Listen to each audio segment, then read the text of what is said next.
এক দেশে ছিল এক রহস্যময় শহর, নাম নূরনগর।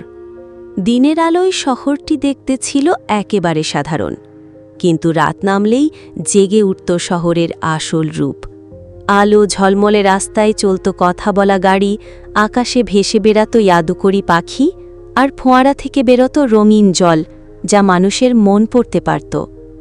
এই শহরে থাকে এক কৌতূহলী ছেলে, নাম রায়ান। তার স্বপ্ন ছিল একদিন শহরের জাদুর আসল রহস্য জানবে। এক রাতে সে চুপি চুপি শহরের কেন্দ্রস্থলে অবস্থিত এক পুরনো ঘড়ির টাওয়ারে ওঠে।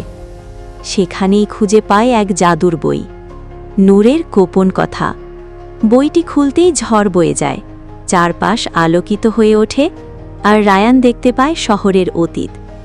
একদল জ্ঞানী জাদুকর এই শহর তৈরি করেছিল মানুষের মঙ্গল আর ভালোবাসার জন্য।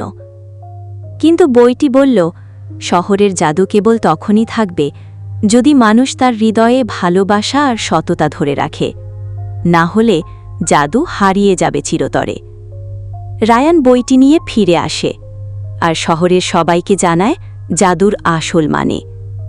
তখন থেকে সবাই আরও আন্তরিক ও সহানুভূতি হয়ে ওঠে, আর নূরনগর হয়ে ওঠে পৃথিবীর একমাত্র জাদুর শহর, যেখানে হৃদয়ের আলোতেই জ্বলে ওঠে জাদুর আলো।